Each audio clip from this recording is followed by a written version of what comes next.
Greetings and salutations. You are listening to the Into the North podcast, where we take a look at the competitive side of the Commander format, also known as CEDH. I am one of your hosts, Lyndon, aka Noobzors, and today I am joined by my co-hosts, Matt, aka Null.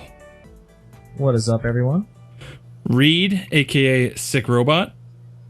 How y'all doing? And Morgan, aka Spleenface. How's it going? In this episode, we'll be covering what justifies a deck and sort of breaking down the gray area between fringe, parasitic, and meta-busting decks versus what decks just kind of aren't playable. So what really makes those decks playable in CDH. But before we get into that, what have you guys been up to since the last episode? Well, I know something that I've been up to, which is displaying my masterful skill of 2v2 formats. Care to elaborate? We'll take your side of the story, and then we'll take our side of the story. And so, as my first time, I've been actually sort of trying to make it out for the last couple, but first time making it out to the 2v2 tournament this last time. Pretty fun. Yeah. Gotta say, it's it's a refreshing take on the format. Reed and I were partners. So my normal partner, Dave, friend of the show, couldn't make it. So I asked Reed if he could sub. So he, it was Dave and I had been planning on taking a set of decks. We'd been kind of brewing together, and then so Reed kind of stepped in there. So it wasn't any kind of shortcomings of the brews themselves can't be pinned on Reed. Cannot. I played them to the best of my ability, which is pretty damn good, by the way. Yeah, and I made good decisions. We did not too bad. We did not super terribly. We lost an effective meter. They did exactly the same as us. As everybody else. Yes, but the head-to-head record is what counts. Yeah, that's true. Okay, so me and Lyndon were playing Edric and Edgar, vampires and elves, except not actually elves. Ed and Eddie. Ed and Eddie. Just Edric, playing a very controlling version of Edric, and just sort of like using Edric in the command zone as a howling mine, except way better for Edgar. Yeah. So decks were pretty fun. We jammed a bit. Honestly, though, the decks don't really matter for this. It's completely irrelevant, really, what we were playing at this point. We lost round one to effectively what was a mirror match, I think, just about. Yeah. And then round two, hey, we got we happened to be paired up with our good friends, Matt and Morgan. Hi. You saw them across the table. Yeah, that was quite the match. So game one of that match, we got pretty wrecked.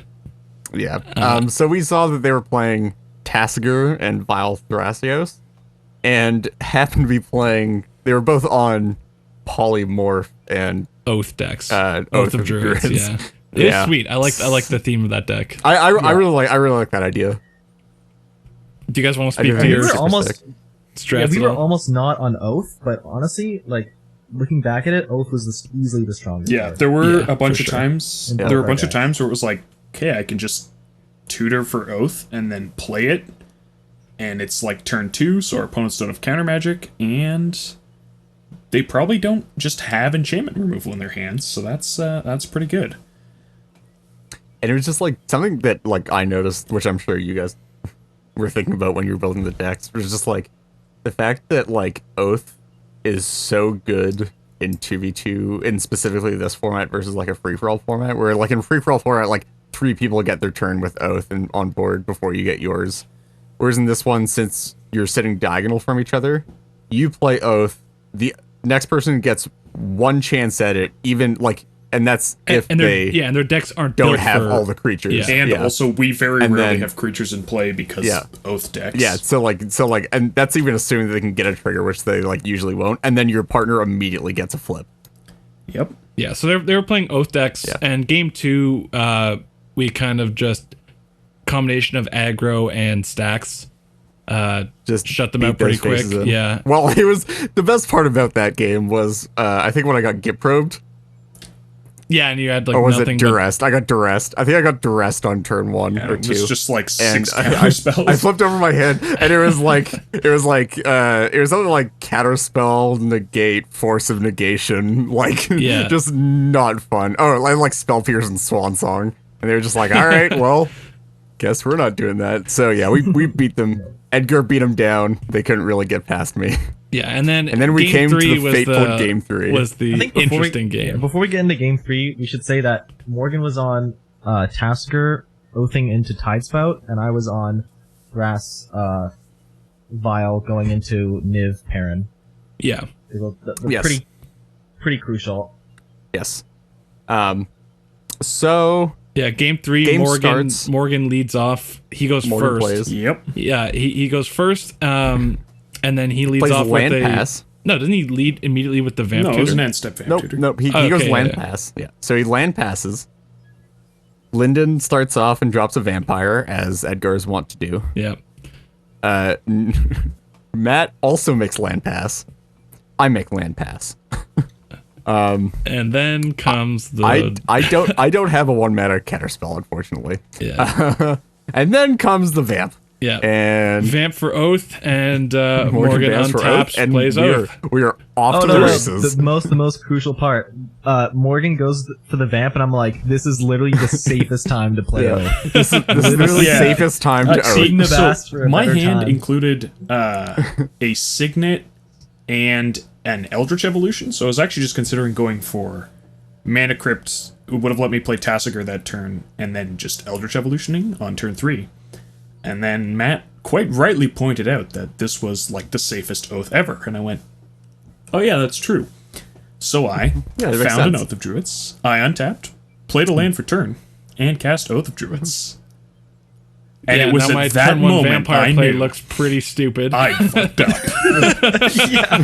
Well, okay, so it didn't happen to me. Okay, one so, mana, so, 2/1/1s. Wow, compared to an Oath of yeah, Druids. so I'd get my Niv, and then I could also just play a Thrasios. And so Lyndon goes to his turn. I'm like, buddy, you got anything? And he's like, nope. Yeah, there's like no way I, can remove I think my. the only enchant removal vamps we or were whatever, playing yeah. in that entire deck was Wear Tear, and you did not have it. Yeah, So this is why I was saying we should play Fragmentized, but sure. aside. So Lyndon does the classic Edgar of land drop 2 more vampires. Yeah. Hope to beat face before we lose. Passes turn. Go to Matt's turn. Upkeep. Flip into Niv. It was in like the top 10 cards too, right? Yeah, it was a like, really just nice it's disgusting. flip. always the top 10. Yeah, always. it was just like right there. For me. And then I think you played your commander after that. Yeah, it doesn't Or even was it- matter. I Like think I Niv is dropped just the disgusting. Thrasios. Yeah. I either played Thrasios or I kept up a counterspell. Like I think you That's just just how I think that you deck just works. went like I think you just went land Thrasios. Yeah. So you went land Thrasios, I believe. And then so And we go to my turn. Come Reed's turn. There was a lot of discussion between me and Reed about how the hell do we not lose this game. So how do we beat both a Tidespout Tyrant and a Nemizit Yeah. So from turn 2? And I'm not sure there was a way. So we're discussing. We both know in my hand what I have. he has a Winds of is- Rebuke. I have a Winds of Rebuke. And so yeah, we come to the conclusion that the only way we can win this game No, is no, if okay, we no. win. So we have okay. So there was a lot of discussion before this, right? Is that we were discussing in Matt's upkeep. Okay, do we bounce the oath here, yeah. and then I mean, and no, then- this, or this- sorry, you have no, to no, no, untap no, and sorry. play your land Yeah. first. So I have to untap. So we're like, okay, so do we bounce the oath and just try to deal with the Niv, and then hope to like counter the oath coming back down, and like hope to survive the Niv later? Maybe not. Okay, do we hold up in Morgan's upkeep? Do we let the oath trigger go on the stack, and then bounce the it, Tidespout? and then and then bounce the Tidespout, and then hope to deal with the Niv? Well, Morgan can no longer play. Yeah. So his we decided not to Tidespout play anymore. a game of us just kind of So, playing I to astutely lose. pointed and out. play I to ran the win. numbers in my head. Yeah. Hold up. I read the numbers in my head. Okay. So we can either play the game that we know we're gonna lose, Lyndon. Listen to me, Lyndon. All right. We can play the game that we know we're gonna lose, or we can go for the sickest gamble of all time. Hey, just to point out, I'm pretty sure I was saying bounce the Niv from the beginning.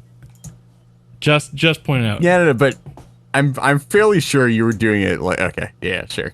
Okay, but yeah, so That being said- we end up saying like, yeah, just if we bounce the Niv, Okay. get the Wind's Mill, and hit the Tidespout Tyrant, we'll just win. Yeah, we'll win, and it'll be amazing.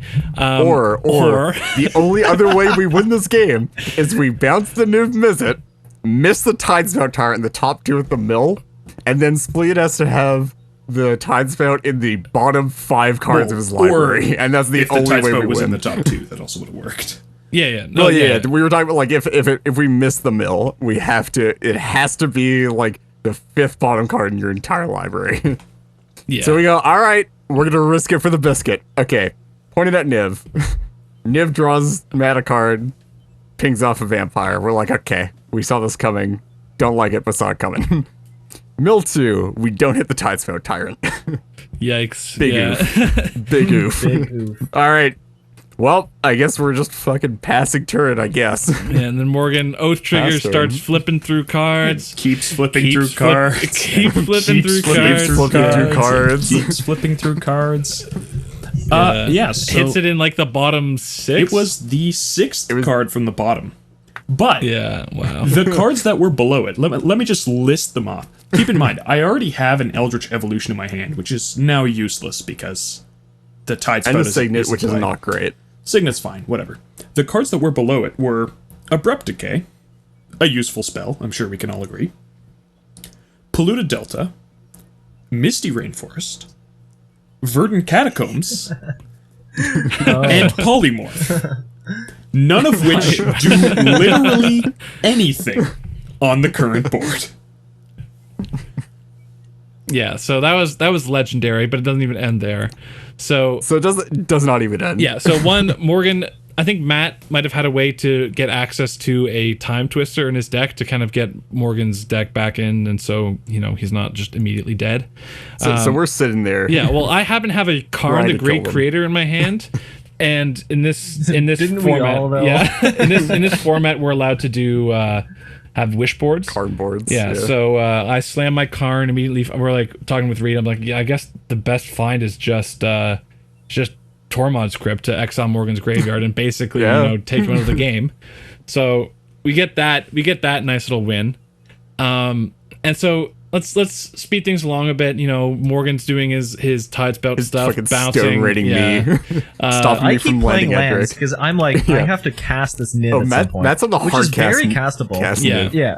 plan, yeah. So then eventually I get to we're able to kind of hold off the Tidespout Tyrant from like killing Reed. Yes. And then I get a bounce spell for I managed to find a mystical tutor, find a snap for the Tidespout, and then land Edric to block the other creatures that are coming my way, Yeah. which is a Tasigur and like another dork or something. I end up getting a really blessed top deck in Cabal Therapy. So, and this is the turn before Matt is able to can't cast even skip Niv. that. We have to build up to this. So I find the removal spell for the Tidespout. I'm almost dead to combat damage. I have one block with the Edric. I'm not gonna be able to cast it again. I'm now dead after I block with the Edric to the next combat Oh, because I'm you're at also 5 life. dead to a I'm Vile at 5 Smasher life. trigger. Yeah. I'm also dead to any yeah, sufficiently that's true. large Vile Smasher trigger. off a polymorph that Matt has in I've hand. already dodged one this game. Yeah. I've dodged one. This is great. I'm not dead yet. I managed to bounce the Tidespout. I'm not getting stone range anymore. He can't get rid of my blockers. Great. I can jump for one turn with Edric. Yeah, so Matt decides to go for Matt a makes his polymorph fifth land kill. drop, yeah. He decides to go for a polymorph to try and kill off the Reed with me, the Vile Smasher trigger. And he remove polymorphs. Edgar. Yeah. Yeah, so Yes, I'd cast. remove Edgar. There's been a board wipe, I think a massacre or something. So my vampires are gone, and Niv had done some serious damage to them in the meantime. And then I've been just beating face with Edgar. He's just been slowly growing. And so, Matt decides, I'm going to go polymorph Edgar into some, weenie vampire and then also kill Reed in the process. So mind you, Edgar What's deck the is worst that can playing Edgar deck is playing about 31 drop 1/1s. Yeah. In it As far as that I'm don't do concerned, anything. at this point in the game, the worst has already happened. So I'm like, it can't get any worse, right? Yeah. No way. So Yes. Matt decides to go for the polymorph.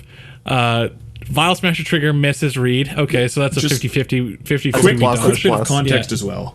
I'm down to 1 card in my deck at this point, and if you remember my deck, it was 4 literally completely useless cards and an Abrupt Decay. Yeah, and also, you don't have any mana that you can really float, which is No, really I had nice. mana that I could float. And also, Didn't you have the Abrupt he Decay? does. Did But you have the Abrupt Decay in hand? No. That was No, way it to was in spoil Oh no, Spoil yeah, the okay. last You card had, in you his had just a library. Simic Signet. You had just a Simic Signet, Yes. signet for colors. That was relevant. What? But and then you've got a bunch of other lands. But yeah, so then he so- polymorphs the Edgar, expecting to kill Reed and maybe get a 1/1 vampire. Okay, so misses Reed. At least he'll get Result of miss. kill That's get rid fine. of this Get rid of big the threat. Edgar. So I start flipping creatures and I hit a Top Magus card. of the Moon. And I Immediately mentioned I off the was on top. 4 colors. Yeah. I had all non-basics out, but my deck actually was running like 16 basics. Yeah. 'Cause I was like, So- I'm pretty much just like a blue-black base. So dodge that. Yeah. Also, and then Yeah, next it turn wrecks, cycle. it wrecks Matt's ability to do anything, and then also stops Morgan from being able to cast an Abrupt Decay. Well, sorry, we sort of did glaze over the Cabal Therapy though, which was Well, you tried to skip Matt- us. Yeah, I Well, no, earlier. no, This was we had after. we had to rewind. This is after the fact. So the polymorph happened after Cabal Therapy that I top decked the turn before Matt was able to cast a Niv Mizzet. And then I just Cabal Therapy ripped Niv Mizzet and something else out of his hand. And see, was you saw Karn. a Karn the Great Creator Oh, yeah, as yeah, the yeah. only other card in his hand, which would have also won them the game. Yeah, and so then you took both of them. I double rip off the Cabal, double rip his hand apart off the Cabal Therapy. Matt is just devastated. Then it's the polymorph. And then, so also worth noting that I had a mirror entity in play, which, with Edgar's, it makes a token from Edgar, and so pretty sweet Just to have be able to double exactly pump. enough. Yeah, so then Kill Morgan is gonna be able to Abrupt Decay away this mirror entity with the last card in his deck to maybe give Matt a chance at it, and then it hits the Magus of the Moon, which shuts off Matt's land base and also Morgan's ability to cast an Abrupt Decay. And with that, I then untapped, went to my turn, We and were thoroughly defeated at that point. We had lost many times. yeah, and then the only last thing we could lose was the game. that was our amazing 2v2 game. That was all skill, no luck. Fantastic, all skill.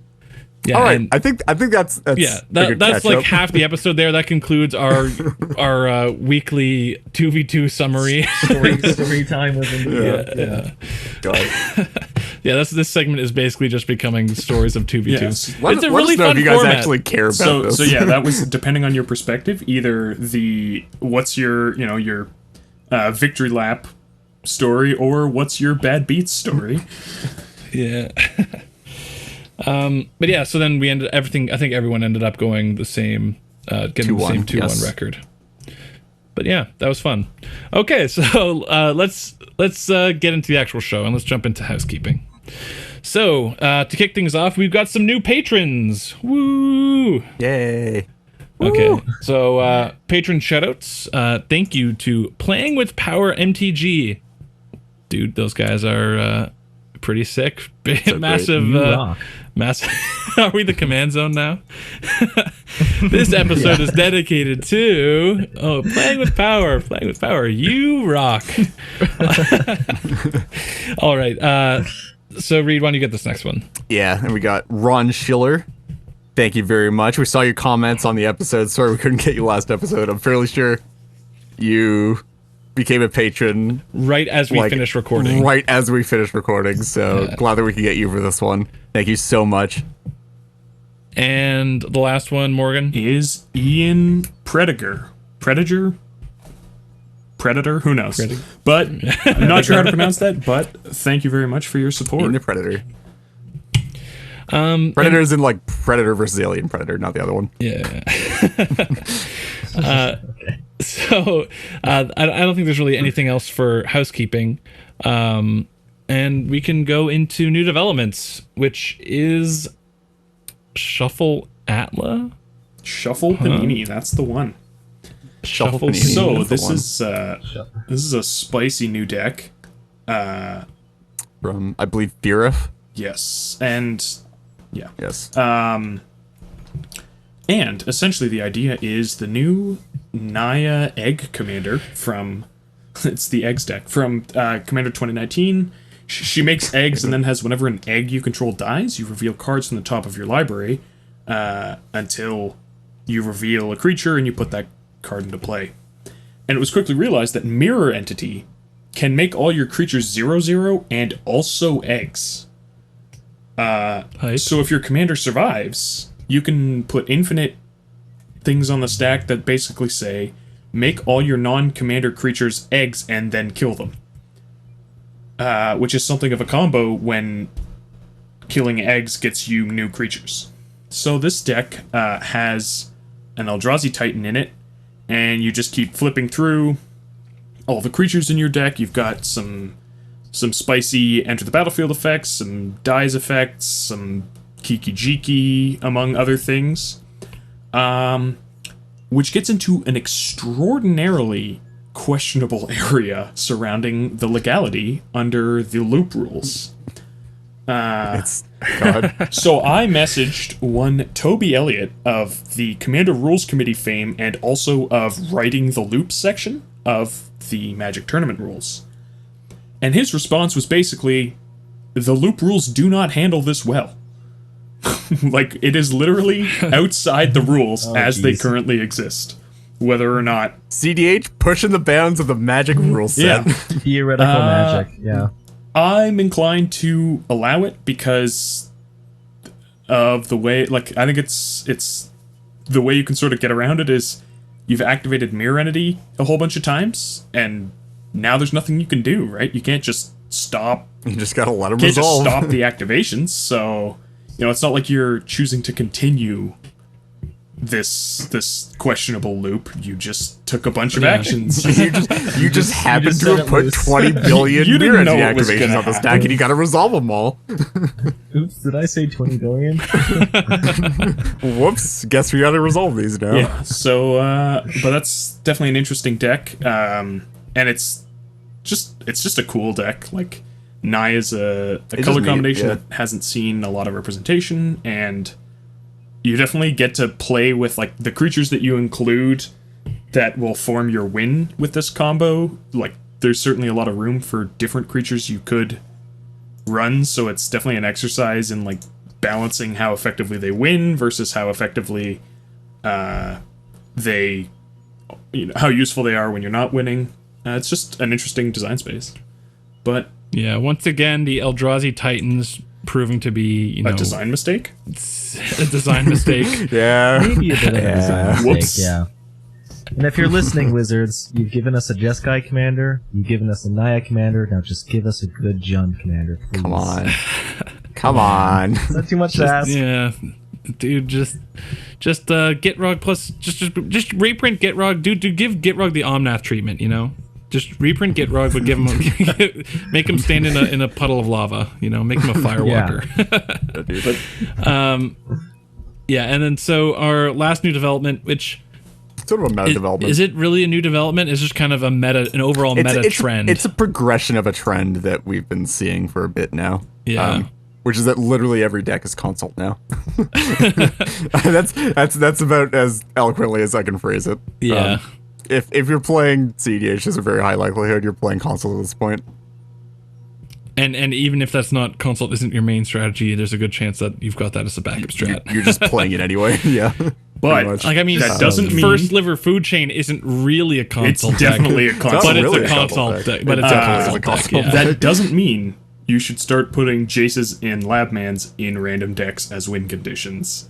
Only run them if you're actually on consult and Tainted Pact, or at least one of those two. This has been a PSA from. Good. Thank you for coming to my go, TED go, Talk. PSA. go check the rant. We'll link Yeah, the rant there's in the I made description. a Reddit post about when win conditions are wasted slots. Essentially, is the and win conless decks and what that means. So Which as much ribbing as I'm giving it, very good post. You guys should go check it out.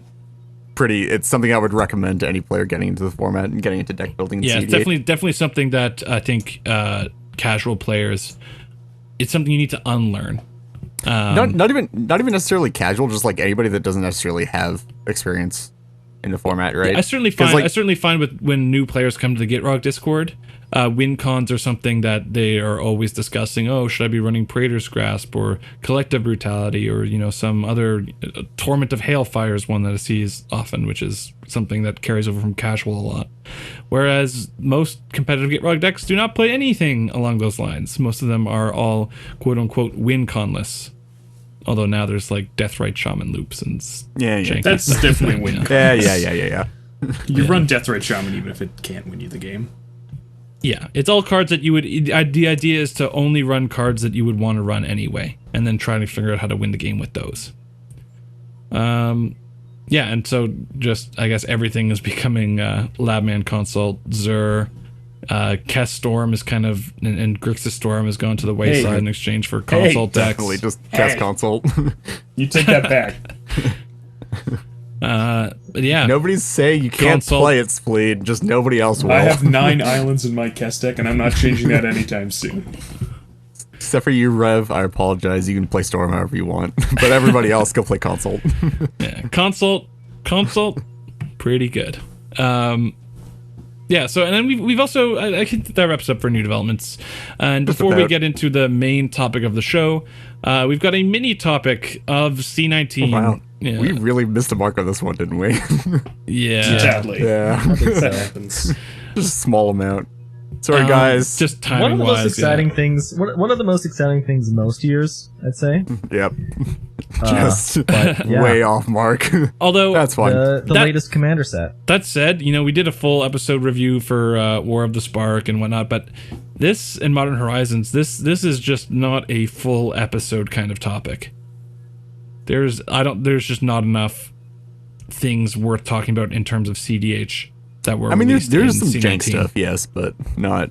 There's some great, for like lower power levels, like mid power man. Oh my god, there's so many cards I'd love to talk about, but in terms of competitive, unfortunately not. So There are some very notable standouts though, and we'll get into those. What we're gonna do here, right, to keep it short, because nobody wants to hear our rehashing of a very well talked about set that everybody already has set reviews on. Is I think we're all going to talk about our favorite card, right? Yeah, our favorite competitively viable card. Because Yes. I mean, favorite competitive card. Yeah, from the set. so we all picked our favorite card. And then our favorite okay, cards were all the same. Let's just talk about Dockside Extortionist, and then we'll all pick our favorite other card. and then we'll all pick second Yeah. favorite card from the set. I guess we accidentally also brought up Atla already, but yes. yeah, true. what the Yeah. hell? Whatever. Old news. All right. But yeah, so cat's into the bag. Let's talk about Dockside Extortionist. Woo lad. The hands down best card of the Jesus. set. Of the year, question mark? Oh, easily. Yeah, maybe the year. Unreal. So Red got Unreal. its addition to the Broken Creature cycle, which is nice. Yeah. Yeah. So this isn't just a card that you get to splash. That's good to run in your deck if you're splashing red already. This is a reason people are looking at now playing red and going into red for certain decks. Yeah, like a 1 and a red sorcery that made 3 treasure tokens would be like borderline. It'd be playable in some decks like Storm decks and borderline in a lot of other decks. That would just like see so much play in like almost every red Yeah. deck. Like just like being able to accelerate out In many the ways, mana, it's like so it's good. just it ticks a lot of the same boxes as Grim Monolith. Yeah, Right, it's technically if it was if Yeah, that was what it said, certainly. because it's and it makes colors, ritual that too. you can bank. Yeah. A Grim Monolith that makes colors, that's nuts. And you can partially spend it too instead of having to spend the whole thing. Yeah. This makes a whole but- lot more than 3 treasure tokens most of the time.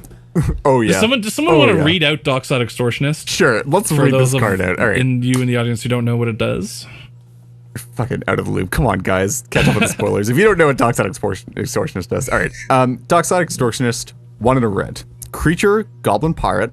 When Dockside Extortionist enters the battlefield, create X treasure tokens, where X is the number of artifacts and enchantments your opponents control. Opponents control inclusive of all of them, not target. And it is a 1/2. That's nuts. All right. Wow. So that's like 3 is literally all the time, and then it's uphill from there. Yeah, it only gets better. Everyone plays their turn 1 Soul Ring, so that's at least 3. Yeah. This one is a counter to what I call the Sug special, which is non-green decks going turn 1 Vamp for Crypt, which they do like all the time, and this is just so good against that. Oh my god. Yeah. So this card is definitely very playable in the early game because most people are developing. Yeah, decks. Most people are developing their board with artifact ramp and whatnot. So it's gonna be a ritual that you can bank if needed. But then in the mid to late game, when people are just hitting more and more of their artifacts and enchantments, this thing picks up a whole lot of steam. In the mid to late game, you can easily be casting this card and making 10 treasures. And even nuts. Yeah, that's so five treasures is already insane. It's just so nuts. Five is already that's ridiculous. Like that's a theme song for ritual, 1 less mana. But like you don't It's have just like so many comparisons that you can draw, right? Like, also one area where this card really shines. In Razakats, they often do a thing where they continuously reanimate Eternal Witness, bringing back Lion's Eye Diamond to net mana. Yeah, this does that a lot better. so much better. It doesn't say discard your hand. Yeah. If you can just get this into play when you're trying to Razaketh combo, if you make like 4 treasures, then you sack it and get Animate Dead, you're up 2 mana, and then get Dance of the Dead, and then get... Well, it's very relevant too because Razaketh, definitely if you're tight on life, it can come down to the wire in terms of how you're netting mana. How much mana you're netting for each of those, animating Eternal Witness loops. Yeah.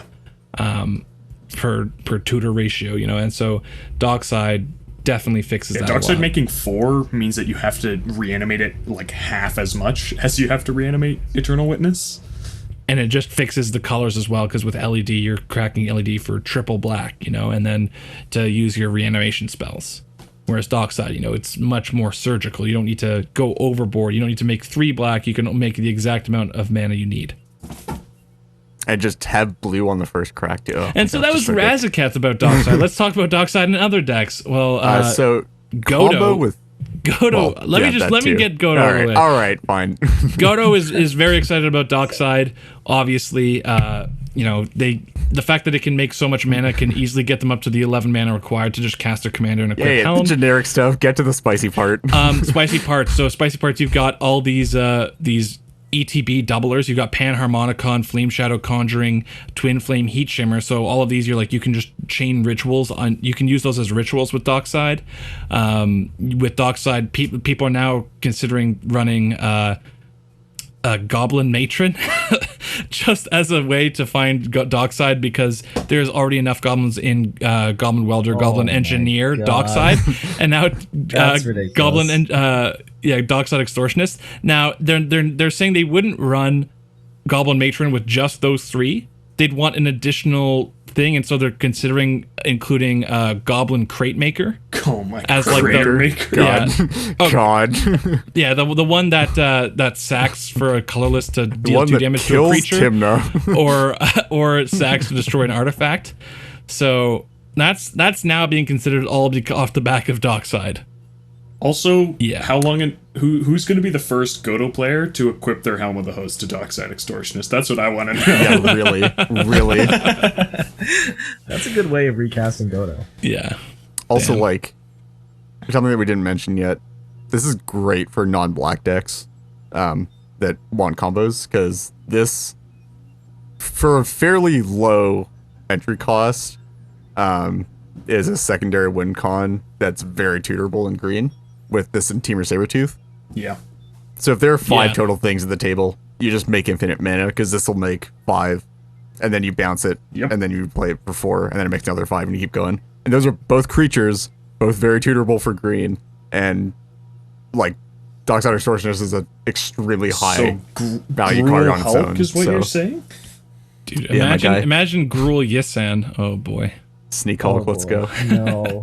But I do think this is a sort of cool thing for Marith now, potentially, because it's a fairly accessible combo for that deck. Oh, true. Yeah, could see a bit more of them. Somebody out there, go for it. I could Show me actually your also dark side see decks. actually I'll bring this up later in the main topic because I just sort of thought of an idea. Don't worry about it.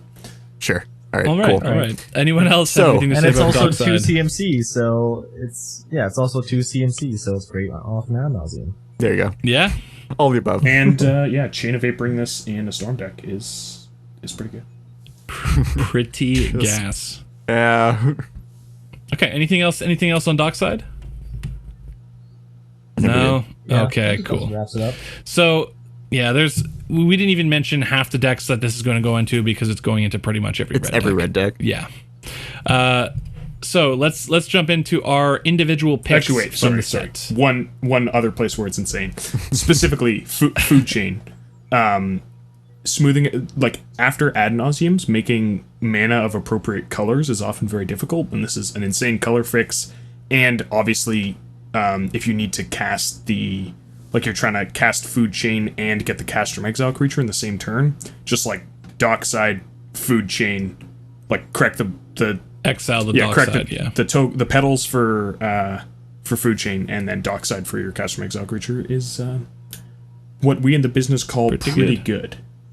Yeah. Not bad. Okay, so Matt, why don't you kick things off with your individual pick from C19? Sure. So my pick is Elsha the Infinite. Right. So Elsha the Infinite reads. It casts for 2 colorless, blue, red, white. It's a legendary creature. Has prowess. You may look at the top card of your library at any time. You may cast the top card of your library if it's a non-creature, non-land card. You may cast it as though it had flash. Or notably a 3/3. That's So I'm gonna give you a couple pretty taglines. good. Yeah. It's Fibblethip, but now in Jeskai. It's kind of Melk, but now in Jeskai. It's so It's combos Kicker. with yeah, it's Kickar, but in Jeskai, no. But the other piece. Yeah. But the other piece, yeah. The other piece of Kickar. It's so cost. So notably, a cost reducer and top is draw your deck. Protostaff is fix your deck, or I guess 100 card Doomsday is how the saying goes. That is the one. Yeah, all around, pretty good, I think. It's also just a great Jeskai Storm commander because, you're not playing creatures anyway, right? And playing cards off the top, not too bad. Especially when you're playing them for instant speed or it gives them flash off the top.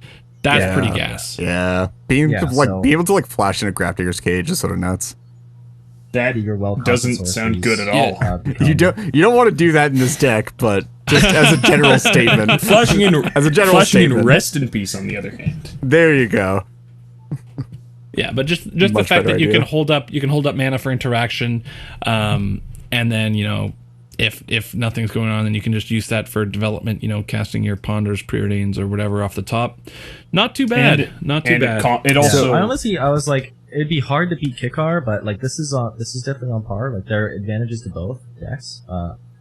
It also, Can I also- outside of if you don't want to do Proteus Staff for whatever reason, it also combos with like a cost. It does the top producer cost reducer sensitive. Yeah, I mentioned that. Yes. Yeah. Yeah. Top.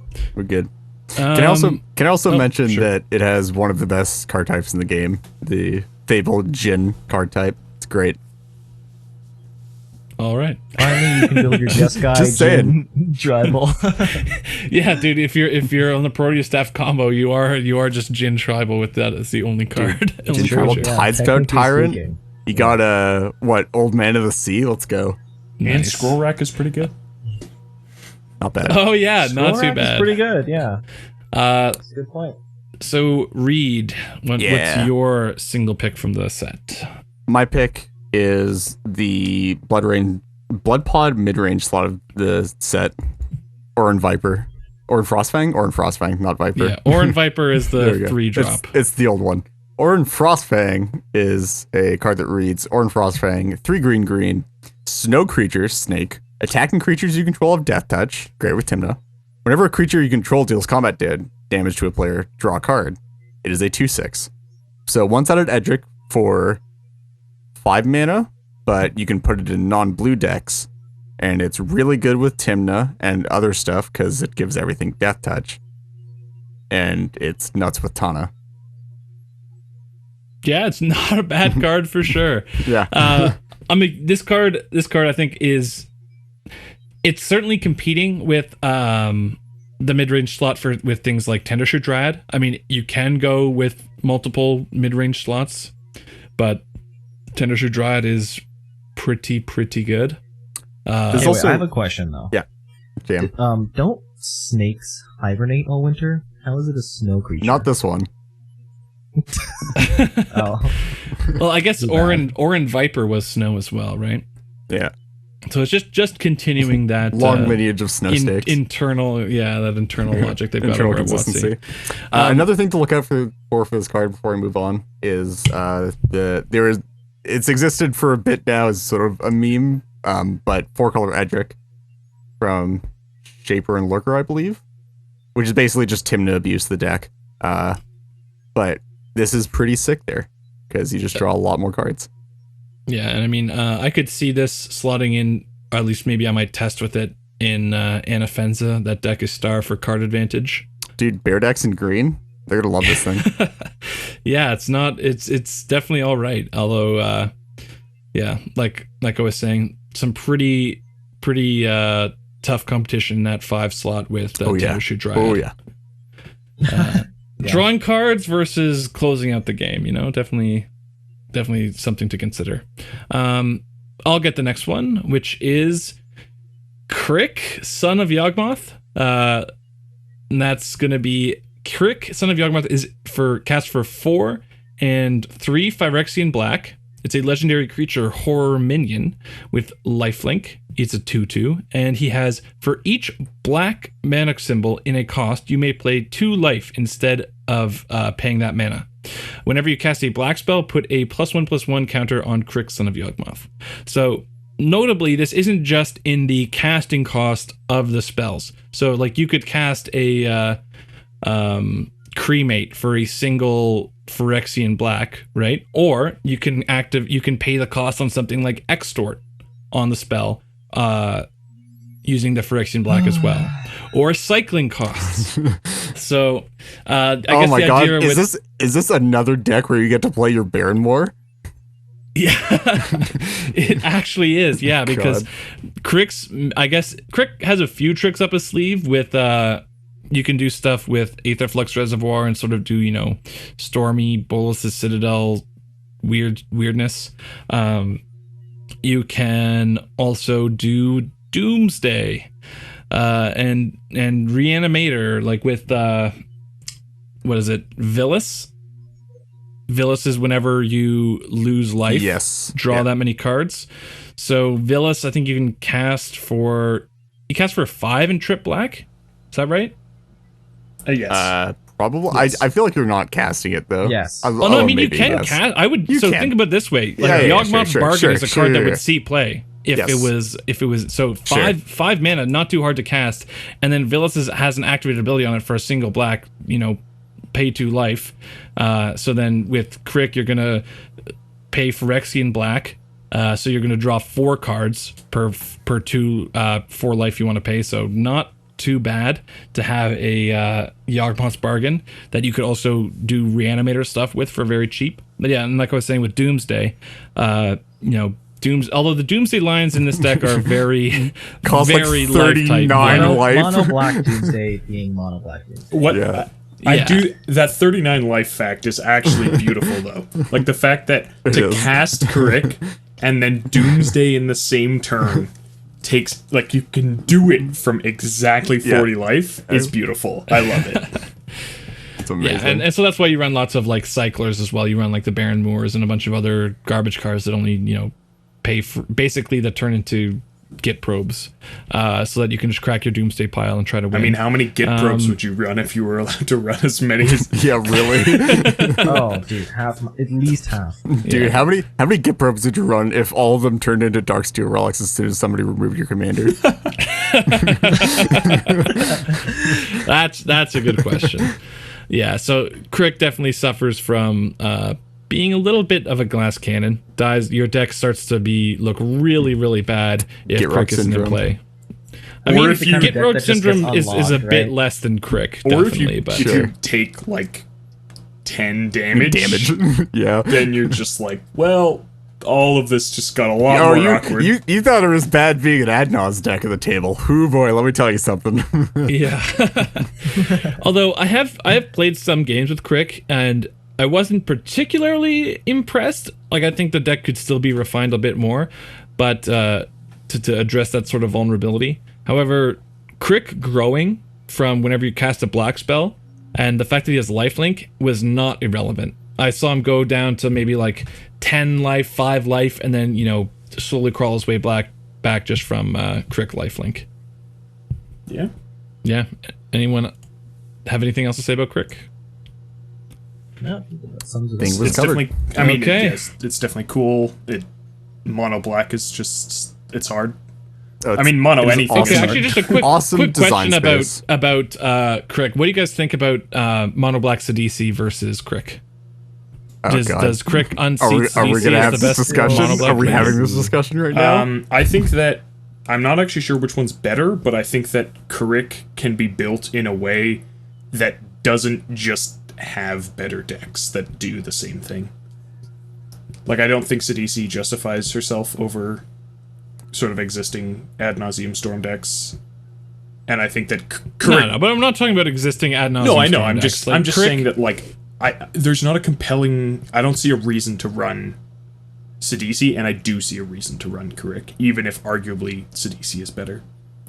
Yeah, a potential reason to run Yeah, correct. like I don't see a reason to Yeah. run Niv Mizzet Reborn or General Tazri.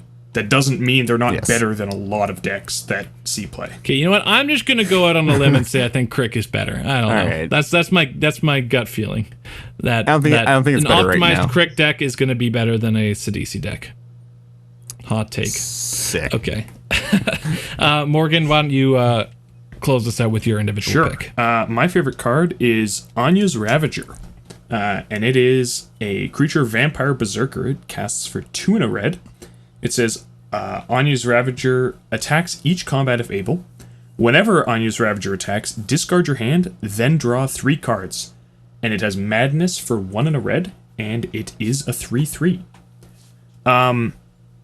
This doesn't fit super well in a lot of existing archetypes, but it's just like in decks, like maybe red-black decks, for example, that often sort of burn their hand and then don't have a lot going on. It definitely just can gas you up, and it's just a really cool card that seems like it could enable a lot of different things. Obviously, you can fuel the bin for like Reanimator, like World Gorger Dragon decks, that sort of thing. I could maybe see this slot into Grand Zone. Or the new Anya herself as like the side grade to, or I mean, I think it's an upgrade, but the World Gorger deck that used to be helmed by Xantia. Some people will try Anya. Or the OG Madness deck. Grenzo's still the better World Gorger Dragon. Ah, nobody's gonna finish it for me? Fine, Neheb. Nope, that's not a thing. All right, good talk, everyone. Yeah, great. But yeah, I also like Anya's Ravager in my casual decks. I definitely think it's a strong effect that Did you just try to whisper on podcast? yeah, I think it's something that, given the right circumstances, could definitely show its strengths. Drawing, if you're dumping your hand and just playing super low to the ground, gassing up 3 cards per turn is sweet. Definitely can't be understated. Although I Yeah. like Morgan was saying, I don't think there's a obvious spot for Yeah, it right now. it feels. Yeah. You definitely can't dismiss like a well-statted good ability. It feels Yep. it almost feels comparable in a certain way to like the red impulse draw effects. Like you want them in the same thing where you're like you're casting pretty much all the spells you want to cast out of your hand. Like you don't mind if you miss out on something. Like you're except this one also fuels reanimation, Yes. right? Yeah. I feel like this has a lot of potential. Like not at the moment, but yeah. Again, like in like low color red decks that sort of want to do discardy things and drawy things. people make red black decks. people. I'm people. People. You are people. I am a people. All right. Yeah, let's get into the main topic of the episode, which is what justifies a deck. So we're going to be talking about fringe decks, just on the cusp of what some people would consider bad, and we've got some categories here. So we're going to be talking about parasitic decks and metabuster decks, and as well as decks that are just bad. And we kind of want to kind of establish why you shouldn't just dismiss decks as bad and follow like some there is definitely a sort of established wisdom and almost even a dogma in the CDH community regarding some decks that are just like, oh, don't play this, it's just bad. And for the most part, you can kind of take that advice. I'm just going to play Thrasios Tymna Shuffle Hulk every time. But there are instances where you would like to run a parasitic or metabuster deck, because the meta is built a certain way such that you're going to see an awesome advantage from that. And not all of those decks are bad, although they will be bad in the wrong metas. So I think, Reed, you wanted to really define and get into the definitions of parasitic versus metabuster. Yeah. Like I think personally anyway, I see a bit of use of these terms, and I think that they're really they have the potential to be really descriptive and really useful terms for general use. But I think a lot of how people use them right now is like the meanings that different people have for the words like parasitic and metabuster in a CDH context don't necessarily line up with each other's. I think like a lot of people use them in different ways, and it sort of some means people use them interchangeably. Yeah, which is and that's a valid way to use them, but like the issue is that for other people they have distinct meanings, and a lot of the time that's not necessarily said or made clear, right? So you end up with like a lot of people arguing about the terms and then people moving away from them when they really could be great if there was just discussion about how they wanted to be defined and how we can make it work. So yeah, I just think it's useful to like define and differentiate them to like actually help people know what they actually mean, and also like just give the average CDH player a larger vocabulary, of terms that they can use to describe decks, which I think is always a good thing. Will their larger vocabulary include the word vocabulary? Yes. At least mine will. It's a prerequisite, yes. But yeah, I think as like the more descriptive words you can get people to use or like give to people to use to describe decks, the better, because I think we have a dearth of ways to describe decks right now because fucking adaptive. Yeah. How long did that shit last? Dearth. God. We really are going for a vocab lesson this time. So let's sort of try to drill down in what the difference is. So how would you define a parasitic deck? And everyone, we can all take turns giving our answers to this. I would define a parasitic deck as a deck that is largely reliant on a specific other type of deck being present in the game. So the deck has some weakness, and you play it expecting that there is a deck that appropriately masks that weakness, that you can sort of be parasitic off of. A lot of times these are decks that sort of are a little bit slow to get off the ground. So then it's like, okay, well, I need somebody else in the pod to make sure we don't die in the early game, and then I can lock things up in the late game. Is a common example.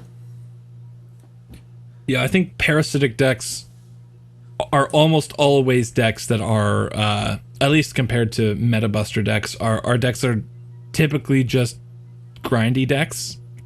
Like almost all of them all the examples that I can think of fall into that category of slow to get going, but strong in the late game. I think they tend to be, like, I wouldn't use this as a definition, but I think a lot of parasitic decks tend to be like slower decks that sort of try to shirk like interactive cards or cards that interfere with the rest of the table and try to replace those slots with more proactive cards while still like not necessarily trying to be faster because of that. Yeah, and I think to extend, Lyndon, what you were saying, like, that's certainly a version of a parasitic deck, but I just think that, like, latching on to that type of deck is just the most viable deck building.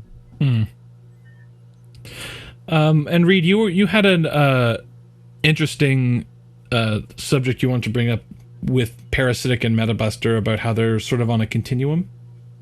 Yeah, I think it could sort of be useful to look at it. Like, I don't think they're necessarily on the same line, but I think like they're close in a gradient. And I think it could be interesting to look at it like how, not necessarily just want to make it clear, not saying that people should look at it this way, but I think it could be interesting to consider that like maybe they sort of look like two like different levels of extremity in how you're targeting a meta, where like a parasitic deck might be looking to just be like, okay, well, as long as somebody else at the table is playing removal, or the rest of the table collectively is playing removal or interaction or whatever, I can like sort of get rid of some of that stuff and play like a play style that's more reliant on people doing that.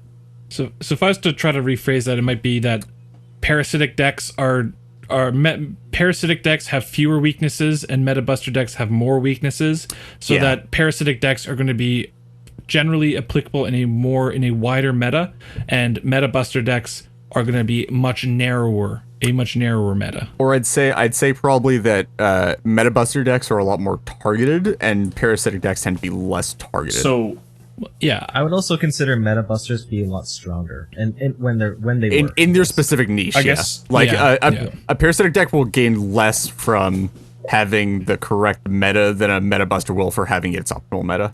I guess one way of looking at it also is a parasitic deck looks for the meta to mask its weakness, whereas a Metabuster deck looks to exploit a weakness in the meta.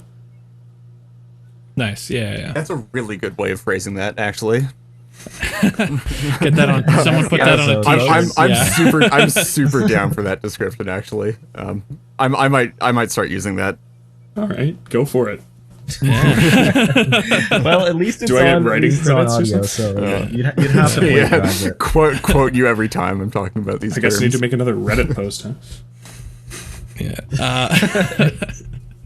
Yeah. So some examples of parasitic decks. We've got Nath of the Guilt Leaf, which is a sort of discard-based stacks deck, and you could kind of throw in Marin in there as well, which is a stacks kind of reanimator grindy deck. Gerard, any of the like slow green stuff, right? Yeah. We've got Muldrotha, Morgan's favorite. The Bay. Do you want to talk about anything about Muldrotha in particular in regards to it being a parasitic deck? I mean, it's a little bit different than like Nath and Marin, because you do actually have counter spells, but you don't quite have enough, and you want to be doing sort of more proactive stuff, and like particularly laying out the seals and spell bones and that sort of thing. So if you were playing in a pod of like 3 Flash Hulk decks, you would definitely just get Flash Hulked a lot. But then when there's somebody else trying to control the early game and make sure nothing slips through, you just have such an insane long game plan. Yeah. And we've got Inala as well, which is kind of the redheaded stepchild of the Grixis Mean Girls. To note though, it does have a lot more grind power. It just has no, like, nowhere near the ability to go as It's fast, also just right? like all of your value pieces are like they're 3 mana creatures that you can then pay 1 to get an extra copy of their ETB. It's a lot of mana to get a lot of value. Is the issue. Yeah, dude, I love having a deck full of nothing but solemn simulacrums. Basically, I mean, 4 mana, 2 for 1. 4 mana. It Honestly, definitely depends though, on what the 2-for-1s are. Like double spell yeah, seeker for is sure. no joke. It is not a joke at all. Jesus, dude, double and then trinket we- mage. Yeah, We right. kind of have as a last category here is just kind of grindy bug decks in general. So kind of piggyback Health Muldrotha. So in many ways, Tasker control decks can sort of be parasitic. Especially the way that some of them are built. Yeah. Yeah. Not again. Okay, for the people that are gonna try to read subtext in here and say like that's a direct dig at Seasons Pass Digger, it's not. There are a lot of not Seasons Pass Digger builds out there that are still pretty parasitic. Yeah, Tasker is kind of unique in that in the front of his ability is able to kind of pit 2 people against each other. I was playing a game with a play group I've just started playing with. Shout out to those guys, and it was down to me on Gitrog, a Najila player, and the other guy was on Tasker Control. Now, I, as the Gitrog player, had a combo in hand, so did the Najila player, but the Tasker player took the game because he was always able to use his ability to force the other player to answer the combo. And so then he was just able to run away from the game with card advantage, and then his own combo. Just ran away from the game, man. Yeah, he just Died he just and took off and sprinted out of left. the room. He took his ball yeah, and so I he think- went home. Yeah. I think that's a pretty good description of parasitic decks, and I think the much more interesting topic where we can sort of get into the nitty gritty of decks is Metabuster decks. Yeah, because I like parasitics. It's sort of like you sort of get the idea. I think just from the examples. Yeah, and so with Metabuster decks, we've got 6 decks that we've got listed for under Metabuster, and we're kind of going to go into each one individually and break them down a bit. Interestingly, before I named the deck specifically, none of these actually that we have listed overlap in terms of the meta they're trying to target. And I think for a large part, it is because the Metabuster decks are such targeted answers to their meta that not a lot of, and they're relying on unique effects that not a lot of things can, there's not a lot of, you can't have many decks that are specific Metabusters. Right? You can't have, 5 different super targeted anti Timna Najila or Graveyard or decks. Like, one of those is gonna typically rise to the top as the best in the category for a lot, for most of the time, I think.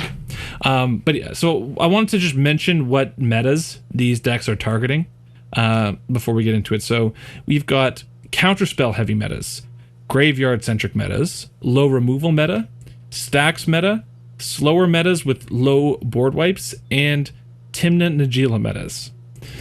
So let's kick things off by talking about the Metabuster for counterspell meta, and also before we go any further, this is certainly not a comprehensive list by any means. These are just the ones that we thought would be really interesting to talk about because. I'll give a spoiler. Our anti-graveyard meta deck is Anafenza. One, because it's a pet deck of mine, but there are definitely other decks that can be very anti-graveyard. You can have a control Zur list that's more focused on Rest in Peace, Graft Digger's Cage, Containment Priest. Like you can go deep on a lot of those effects in something like a Zur deck. I mean, we're going to be focusing on Anafenza for our discussion. I'm not sure that anything really matches up to Anafenza in terms of just like having Anafenza plus a Sylvan Safekeeper in play, though. Yeah, it is very tough to beat that. Okay, well, let's get into discussion on the Metabuster for the counterspells meta. Reed, do you want to kick things off with this? Yeah, sure. So We'll just do this straight up. So we're talking about Yuriko here, for countering the counters. She's a counter spell. Countering the counters. Except she's not really a spell, is she? So she's a counter ability. I'm not gonna make this work live. I'll keep recording that segment after we're done, and then we'll eventually get there. Yeah. So Yuriko is really, really great at countering very specific metas, which is counterspell metas. I know a lot of people, myself included, sort of like look at Yuriko as like a jank deck, especially because like she doesn't actually really have many established lists out there. Yeah, and even the ones like I've taken a look recently at the deck list on the deck list database, and there's things in there like Memnite and like another 0-drop, that says 0/3 or something, and I'm like, well, I'm not sure if that's necessarily optimal because that's going to be very specific to metas with no creatures, right? Because it's very free for someone to block your 0/3 with just a dork, and Yuriko's ninjutsu ability is only going to get off of an unblocked creature. So, I mean, those cards, those 0-drops are great in, very, very specific metas where, let's say it's a bunch of, Chainveil Teferi decks where they're not going to have any blockers, so you're just getting a 0-drop.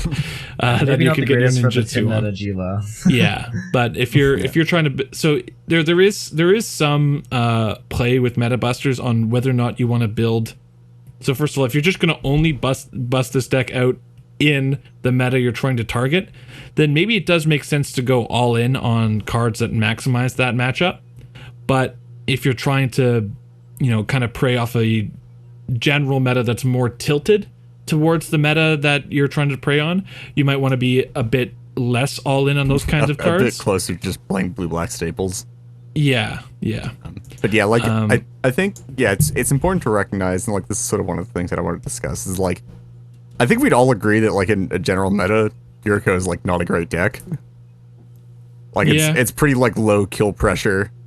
It's kind of, it feels like the worst Edric a lot of the times. Yeah. Like you have a lot less, at least in my experience, you have a lot less of sort of like not a chance or opportunity, but like you have a lot less potential to just like explode and just like, get people out of nowhere. Like it takes a fair amount of setup, and you have to play some iffy cards to make it work. But yeah, like I found that most Yuriko pilots play pretty like politically, because setting up your optimal Yuriko,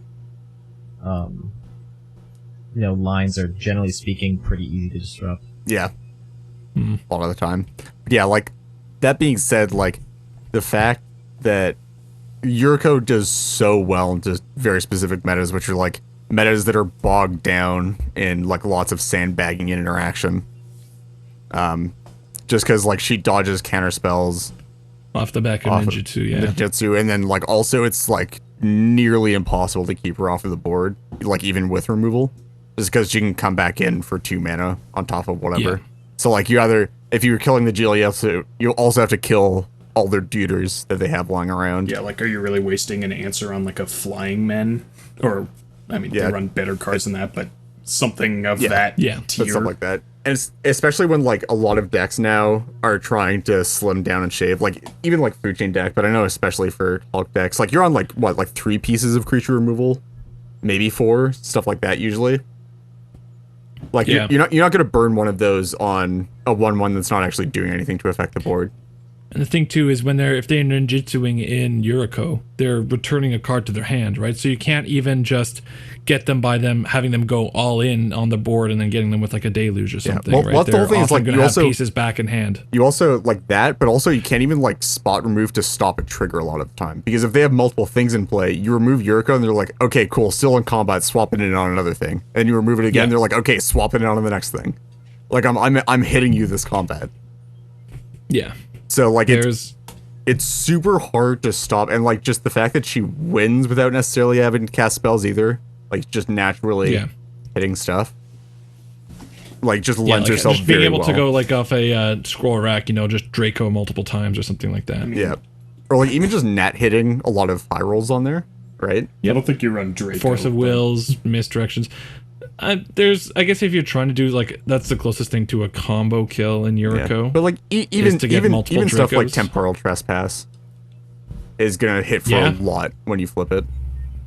Yeah, and people are very greedy with their life totals in CDH. Yeah.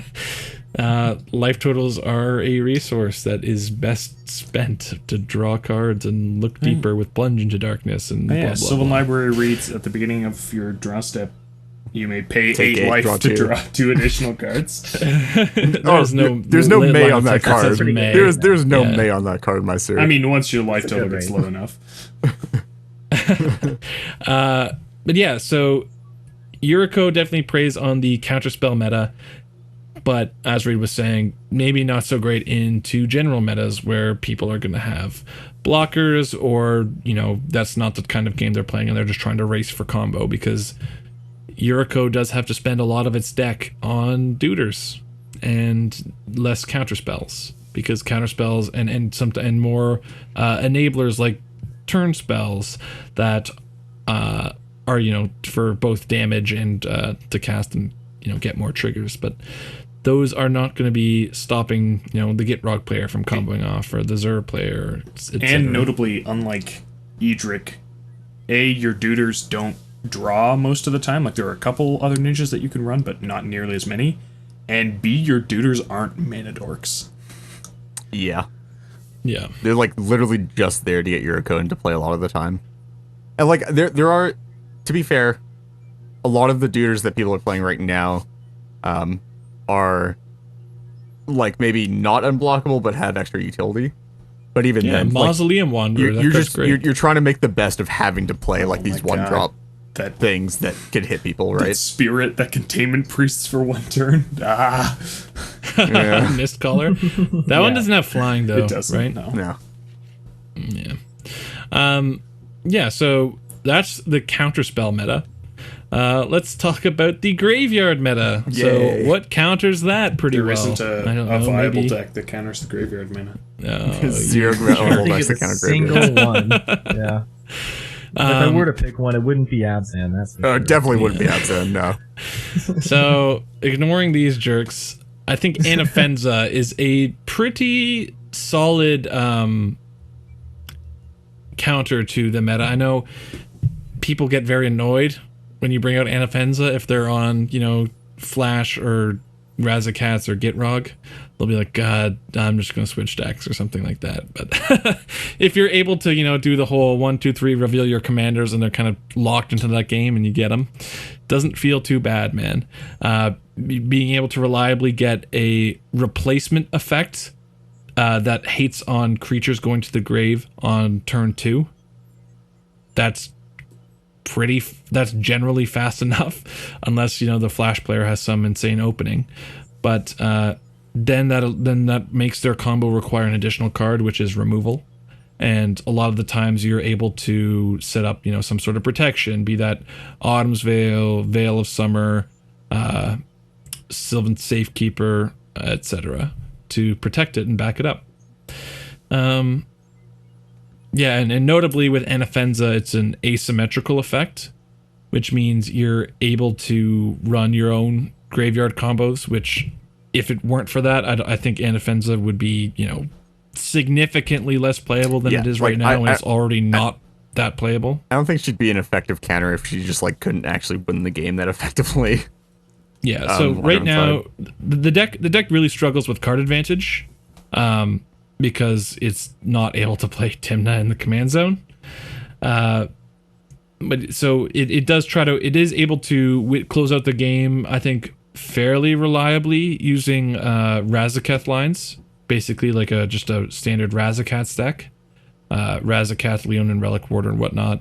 And as a plus, because you can sack creatures to Razaketh for its ability, you can run other stacks effects that would hurt you normally in the form of creatures. So you can run Eidolon of Rhetoric and Ethersworn Canonist for rule of law effects that obviously do not synergize well with the standard, going looping LED, Ewit, Animate Dead, but because you can just sacrifice those for a tutor, not too bad. You definitely can't discount the fact that she's a 4/4. Or he's a 4/4? She's Anyway. Yeah. The one, But yeah, like the one just yeah, and puts counters on sadness things. about that deck is that you don't also get to run Rest in Peace and Grafdigger's Cage. Yeah. well, and also that's definitely a downside. I think we do want to mention as well that like again, Anafenza has issues aside like outside of graveyard stuff, right? And like which is why she's on this list. Is like you're missing the form of card advantage in the command zone, and if your commander isn't going to be relevant hate, then you're losing a lot of power off of that. Yeah, if you're seeing even just if you're only seeing like a single graveyard deck that Anafenza targets, you're generally not happy. You want to be in a pod where you're hitting at least two of the other decks.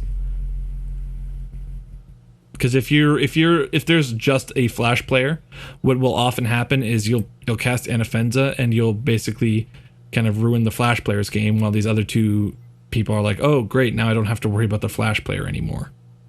And so you kind of lose a lot of the dynamic where normally if you're hitting two decks, then they can sort of be they're in a bit of a stalemate where neither wants to immediately remove Anafenza and then sort of like pass the turn, so that giving the free reign to the other players. So there's a bit of a stalemate on that front, and the last player can sort of act to protect Anafenza a lot of the time. But yeah, and that idea is pretty consistent for all the Metabusters, right? Like you don't want to be in a pod where you're just shutting off one of the other three opponents. At that point, it's just called a grudge deck. I don't know. Yeah, really. Yeah, honestly, like if played incorrectly, these can a lot of them turn into just like spite decks, really. Yeah, and so actually, interesting thing about Anafenza is there was a brief summer where I think 3 people on Play EDH were all playing Anafenza decks.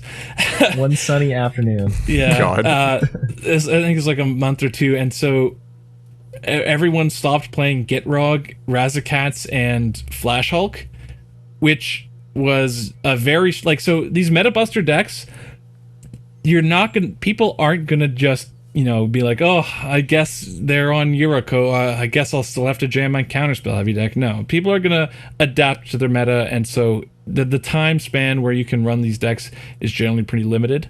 But yeah, so if 3 people on a meta are an Anafenza is going to get much, much worse because people aren't going to be jamming their graveyard decks anymore.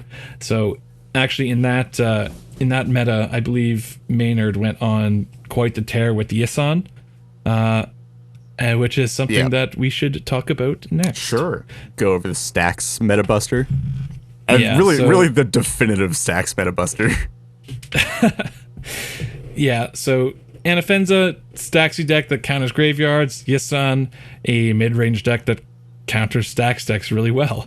Yeah, so Maynard went on a tear with Yisan because the meta was just all stacks. So Yisan's ability is mainly just that it's immune to a lot of the Stacks decks that people think of are like Blood Pod and something like Anafenza or maybe a Staxiers. Or Yisan is not immune to Grafdigger's Cage and gets punished very hard by Grafdigger's Cage. Curse Totem, yeah. Curse Totem. So it's really specific on a green-based Stacks deck that is not running Curse Totem. But if that scenario presents itself, then you're in a pretty solid spot because Yisan is very, very, very consistent at its game plan.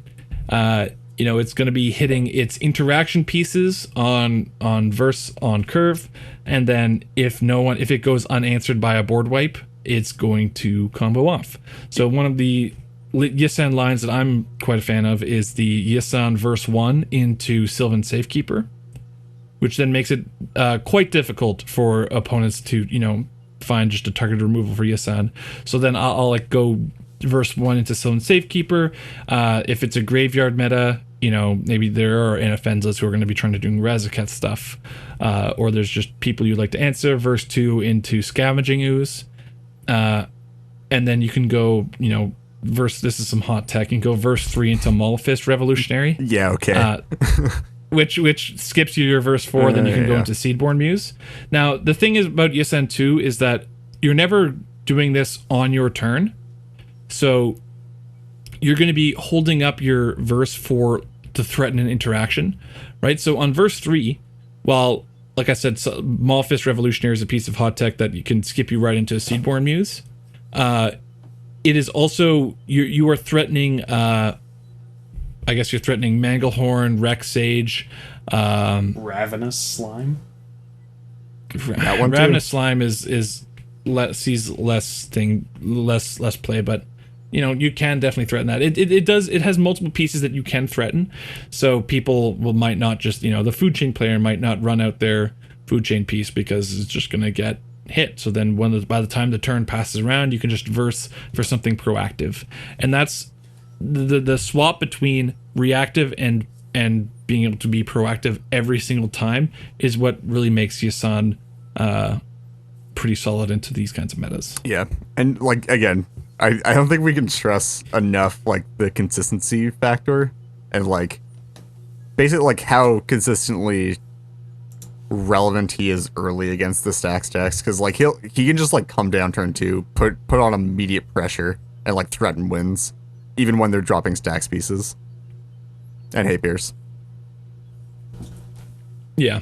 Also, as I learned the other day, sometimes Runic Armasaur is a relevant thing you can threaten on 3.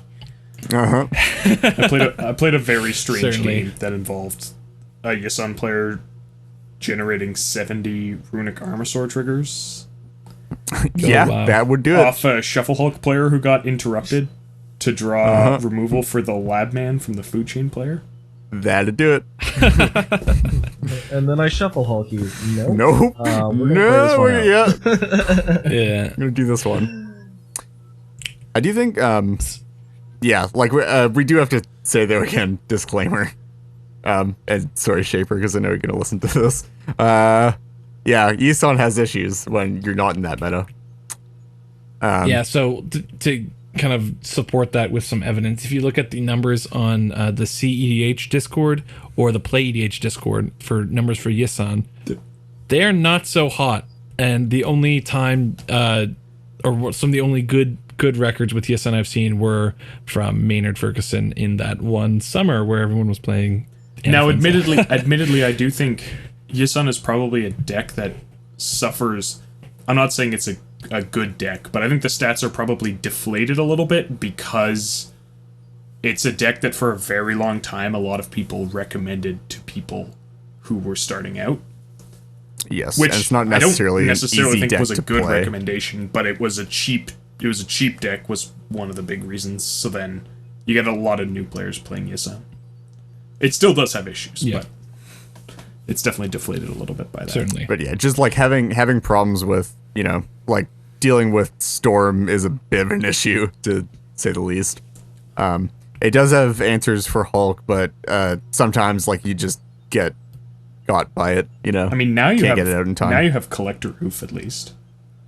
You do. That one's pretty good. Yeah, that does Roof help. is cool. But like again, like your 2 slot is already overtaxed, right? Yes.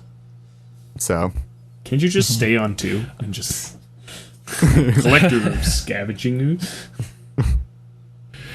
So, moving on from the stacks meta that Yasan busts, let's talk about the low removal meta, which is a meta you might see if, let's say, everyone was running Yasan.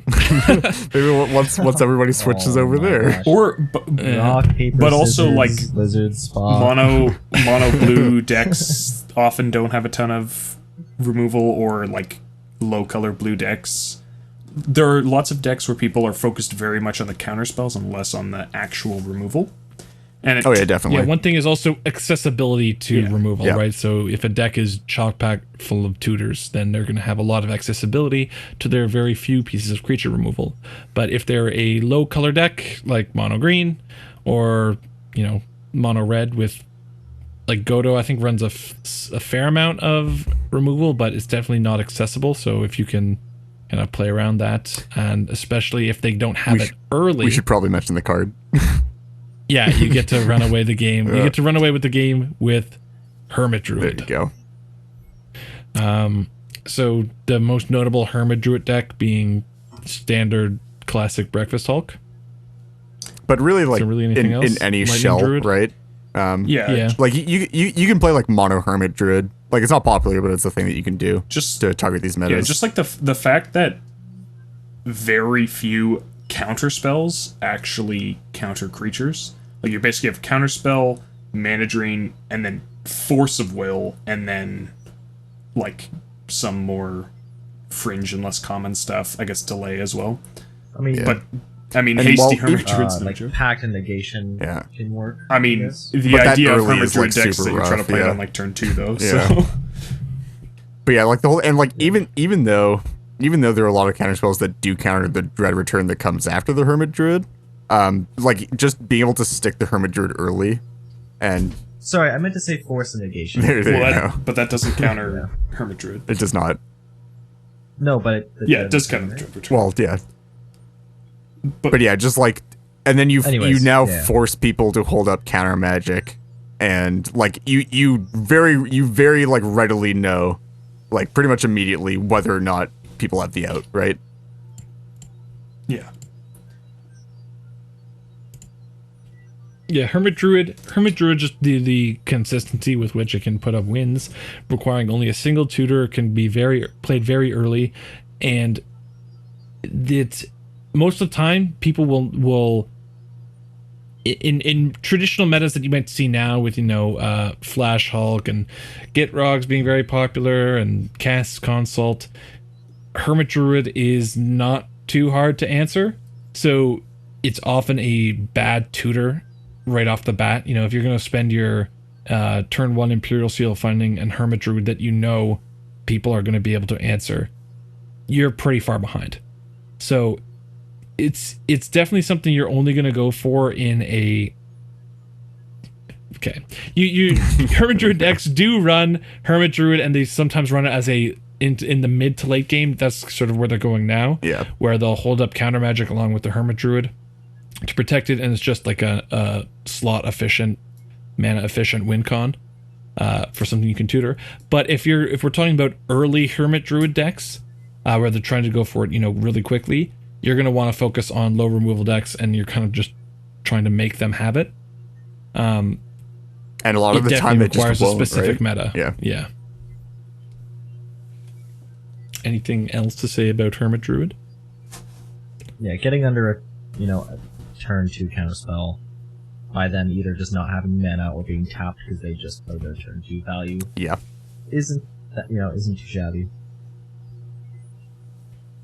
Okie dokie then. Let's talk about slower metas with low amounts of board wipes. Oh boy. What deck is really good into that meta? Well, from personal experience, Sug has used this deck to great effect in the online cockatrice meta. There's a period in time when people were playing some sort of weird blue decks and some sort of weird not red or black slow decks. And he just sort of jammed a lot of games of Narset. And Narset's really good at killing people when they can't kill you first and they can't board wipe to get rid of the Narset. Pretty much. Yeah. Yeah. So when Timna Thrasios sort of takes a dip and people, might not be on their deluges or pyroclasms, then that's one tick in the box for Narset. You're not worrying about that because of the hexproof. So people's assassins trophies are Gilded Drakes, which is basically a very common removal spell that people are using. Those aren't going to cut it. So most of the time they're going to be forced to try to combo it faster than you. And Narset is slow, but it's not like you don't have to make a land drop every turn and go for turn 6 or 7 to combo off, right? Like there's a fair amount of artifact ramp. Yeah, she's not like slow. Like she's not like a slow deck. She's just like not quite at the top of speed, but like she will still present a very real clock. Yeah, and importantly, it's a deck that needs to have a very high density of hits for Narset. Yes. So it can't run very many interaction pieces. No, not at all. Yeah, so it's going to struggle into things like Flash Hulk because it's just going to not be able to answer them fast enough. And then their own clock is not very fast, comparable to Flash Hulk. So that's not the kind of meta you want to be in if you're jamming No. Narset. But the fact that Narset is both a creature and has hexproof means that in metas where there isn't a faster deck at the table and people are relying on things like negates or dispels and assassin's trophies, yeah, yeah, it's gonna be good. Yeah, so pretty good against Yisan, pretty good against slower stacks decks like an Anafenza or a Blood Pod. Fantastic against Yuriko. Yeah. not a whole lot you're going to do No. with Yuriko there. But yeah, Narset has definitely a time and a place, and if you look at the numbers on I think it's really only been played on the CDH Discord Yeah. and on the PlayDH But Discord. it has like a But on the 50% win rate just because Sug Yeah, was it's got a jamming it good into win the rate. exact right meta for a lot of games. Yeah, you've got to time it, and these decks can be very potent. Yeah, and also I'm not sure if we mentioned this because we did mention that like it's very like if multiple people start picking up the same Metabuster, they all become less effective. But a real skill in picking up these decks and playing them is knowing when to drop them, because Yes. once people start noticing, you're gonna see a very real drop off. Like even when one person switches off of one of the decks that you're targeting, right? Yeah, like if you go from So our- 2.5 to 1.5 per pod, or even 2 to 1.5, that means in half your pods, you're just spiting one person and giving the game to somebody else. Like, Yeah. that's not where you want to be. So again, while these things have great targets and like a lot of these like uses that people don't typically really consider all that often or are aware of, but like don't generally like to, I don't know, talk about or whatever. Yeah, you do need that level of skill and knowledge of being like, yeah, I know when I got my free wins. Time to switch off, move on. Yeah, so our final Metabuster is I think all of you guys are pretty invested or have at one point been invested in this deck. And that's Curious Control to bust the Tymna Najeela metas. Yes. So I'll hand the torch off to you guys, and Well, so you can lead this I one. specifically wanted to put this one here just because I wanted to make it clear that like Metabusters don't necessarily have to be bad decks outside of their meta or unadaptable decks, just that they're very targeted, like on the sort of scale that I was talking about earlier, right? Like the gradient. And sort of how I wanted to pose this concept of a Metabuster, or Metabuster is a descriptive term. First of all, Yes, sure. why is Curious Control good against Najeela and Tymna? So Curious Control is theoretically the theory behind it good versus Tymna and Najeela because you are playing a deck that's pretty jam-packed or about as jam-packed as you can get it while still be functional with small board wipes. So stuff that does 2 damage typically, which is really good at killing off a lot of Tymnas at once and a lot of Najeela tokens at once. And then on top of dorks. that, and dorks, and all of the above. And then on top of that, you're playing a lot of value engines that do survive those wipes and are pretty independent of having to like get into combat or whatever, so that you just like pull way far ahead, and then you have a pretty accessible win con too. I've shilled Curious Control enough on this podcast. If you guys want to know more, you can check out past episodes. We don't have to go through the whole thing. But yeah, like the idea that like Curious Control really isn't actually that remarkable if you take it out of its meta that's primed to be in, right? Like if you take Curious Control into like, I don't know, like Get Rug plus Azure plus Narset or something like that type of meta, No, please. like it's not going to perform that well, right? Like that's like it's just not built to do that. So yeah, like it's this deck that like, again, a lot of people don't consider it like a bad deck for some reason, like even though like a lot of these other decks are considered quote unquote bad, but it is still very much a Metabuster, right? Like it's targeting a very specific meta. It loses a pretty high percentage of its win rate when that meta isn't there for it to prey on. Yeah, I guess it's just. I think one of the reasons it's. I do have to say though that like the Tymna Najeela meta is kind of like a unique meta because it's neither. It's not really like a defined archetype like counterspells, graveyard, stacks. It's a multitude of archetypes, right? Tymna is a very broad category. It's a sandbaggy Generally X2 speaking, decks. Najila Yeah. is pretty like defined, but it also, has some variance. And Well, I think I do think that's why Curious Control can kind of function outside of its meta. But I think it's kind of interesting.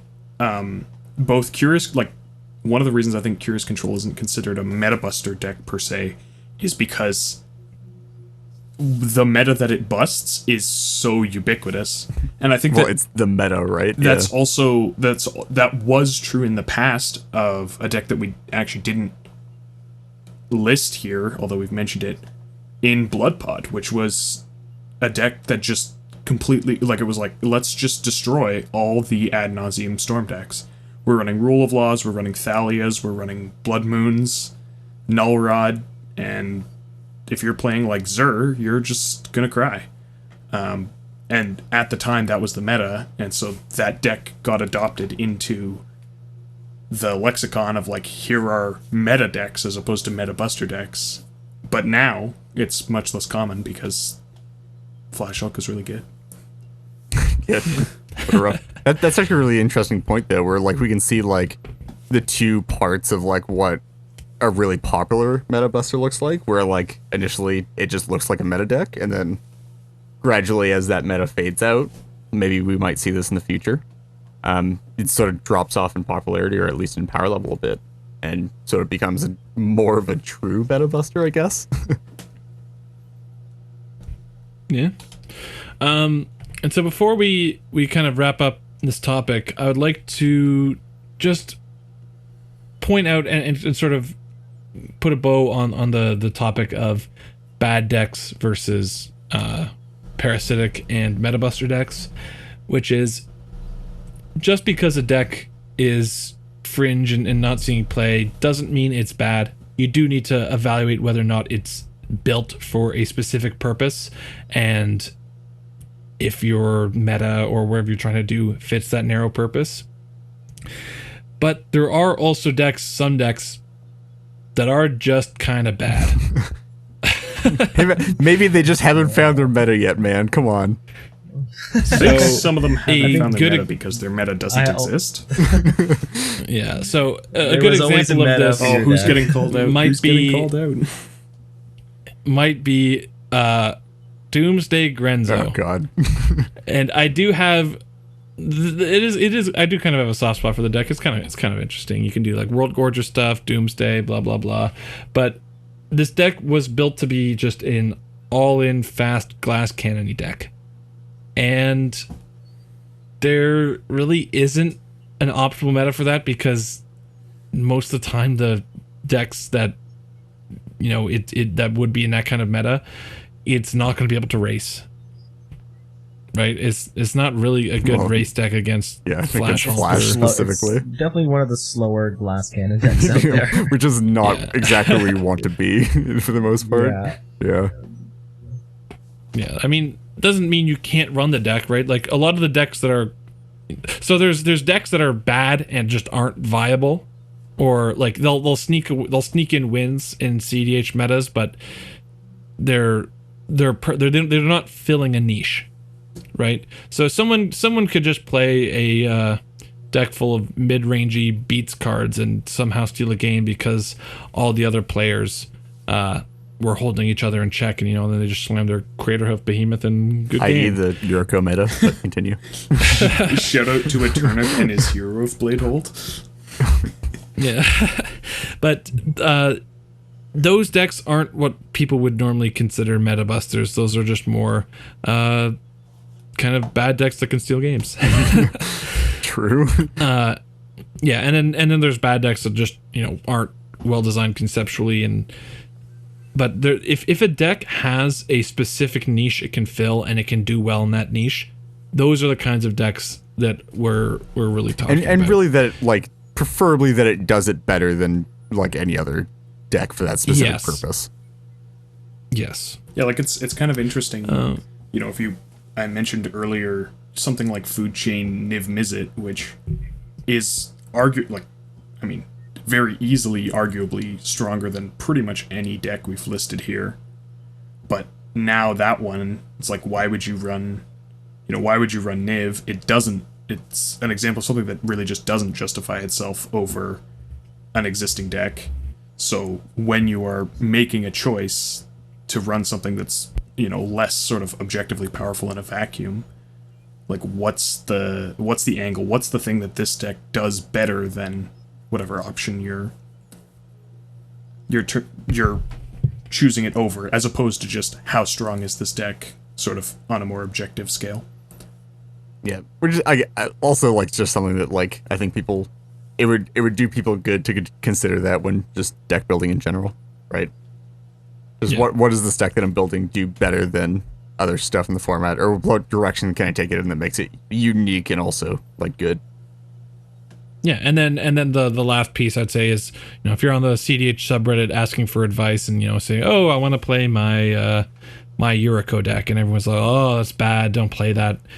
It's people are typically will typically be talking about the meta, the quote unquote meta, which is something that doesn't really exist, right? Because everyone's meta is individually tailored to their play group.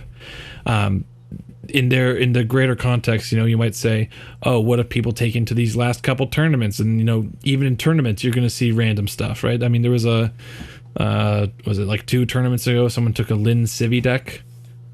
So, you're going to get random stuff thrown into open metas like that. Or if you're talking about play EDH metas, those are, it might have a greater pool of players, but the greater CDH community is going to have a more diverse meta than that. So definitely take what they're saying, but sometimes you have to take what they're saying with a grain of salt. And maybe at the same time, though, like if you want to avoid those kinds of people or statements or whatever, just mention what your meta is. Yeah, really, like that can really I think be. that's the one thing I see or one thing I don't see, I guess. And also, that can really be like the one line. Sorry, that can really be like the one line of text, and like especially like speaking as somebody who's like on the subreddit or at least reading it a fair amount, and has done a lot of like helping people on there.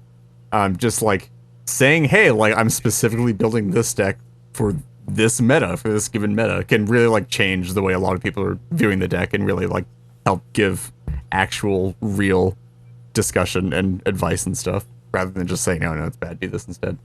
And also, I do want to say to people who respond to these posts of people looking for help for their specific meta decks, when someone specifies a meta, like, make sure you are taking that into account. Don't just, spew back the standard dogma. Yeah, no copy paste. No copy paste.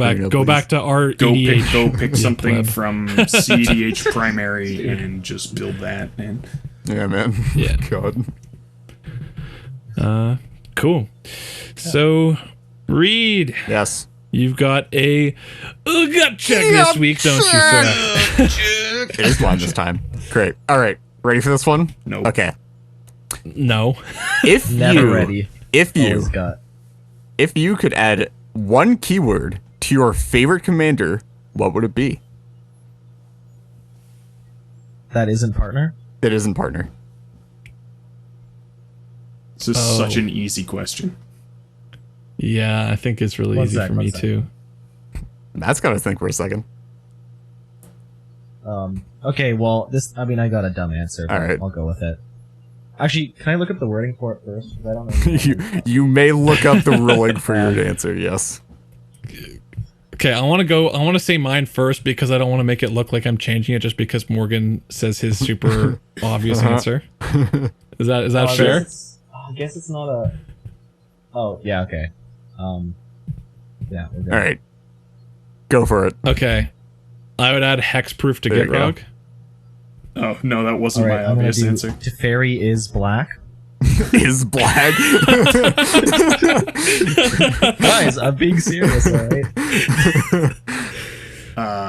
I would add Delve to literally anything. Muldrotha in particular. Sure, but Delve. Gitrog would work. Delve Muldrotha. Yes. Anything. Delve to Kess, really? Yeah. That's interesting. Delve to I don't know. literally Delve to Cash would be freaking I don't know, sweet. man. You just add Delve to anything, yeah. Yeah. God, Delve. Okay, Delve and Hexproof between Gitrog. I don't know, man. I have to think about that. What? Hexproof is really good, man. Yeah, so's Delve. Yeah, I know. All right, I know. what else? What else we got? Yeah. Reed, what's your answer? I would probably have to say, I think it would have to be Flash on Virals. Oh my god. So finally Virals can be a Flash Yep. deck. Good meme. Good meme. Okay. Yeah, well, there you go. So, also in accordance with everyone's response to the poll we asked, was it 2 episodes ago? We are going to be discussing the gut check from the last We will episode. Okay, guys, what is it? All right, so the Are question we for doing the gut check for last episode was, if you were in a tournament for $1 million or your head, what deck would you bring, and does that answer change if the tournament is only 1 round? Yes. So why don't we start with everyone wanna repeating discuss their answers? Yes. Probably a good idea. Okay, Yeah, so food chain sliver for both Yep. answers. mine was Gitrog for a single game and Shuffle Hulk for the tournament. Mine was, sorry. No, go ahead. Mine was Sacred Hulk for multiple games, and then for a single game, it would be, I believe, Peanut Butter and Jam. And mine was Sacred Hulk for both games, or for both versions, Both modes, yeah. both modes. There you go. Yeah, so I'll kick these off because I'm pretty sure in that episode, and correct me. I mean, don't correct me if I'm wrong. I'm just gonna say I might be correct wrong. We're going off memory. I didn't just listen to that episode, but I'm pretty sure I said that the single round being Gitrog would be because of my familiarity with the deck, and to me that was important. I just don't have really any games with Shuffle, but my idea was that, certainly if it's a tournament and I can afford to, maybe be a bit weaker in the earlier stages as I'm becoming comfortable with the deck, I would rather have a deck with a much higher skill ceiling and power level. And so Shuffle Hulk. If you I look kinda at just if you look at assumed this, that there was like infinite preparation, like Well, yeah, so it's for your would life. you change your answers if you got like different amounts of preparation? Like, let's say like you had like a week of prep to do this. Like, would you change your Gitrog answer? probably, yeah. Yeah, I think so. But like if it was just a game I had to play right now, Sure. like someone's like, "Oh my god, walk into my room right now as we're recording this podcast, pull out a gun, play this 4-player pod right now." Well, I guess feel I'd like pick if I Gitrog, had to think. play the game well, with a I've got 2v2 oaths. With a gun to my head right now. I might pick an easier deck to pilot. So, yeah, no looking up primers online. Oh god. Oh no! But as we know, Hulk And there's a round Hulk timer. is low key so much more skill testing than other archetypes. Isn't that right? Hey man, it is. Shout out to CEDH Snips. Yeah, so does anyone else want to give some context to their Sure. answers? Well, I just sort of wanted to note that like it's pretty neat, sort of like cool or interesting, I guess, to note that like there were 2 people who selected Sacred, because that's sort of like coincidence, right? Considering the wide breadth of decks that we all play. It must just be the biggest brain deck. Yeah, man. Okay. All right. Okay, so yeah, I'm interested to hear Reed why Okay, not Shuffle? sure. So for okay. I mean, Morgan, do you want to do? No, go for or it. I'll do mine. I'm Okay. just joking. Yeah, so for specifically, so Sacred, my Sacred pick is for multi-round tournament for my life right now. And this is assuming that we're looking at the current meta, I believe. My choice is because I believe with competent players in the pod right now, and the current meta being a bit more hostile to Hulk than it has been in the past during previous tournaments and all that stuff.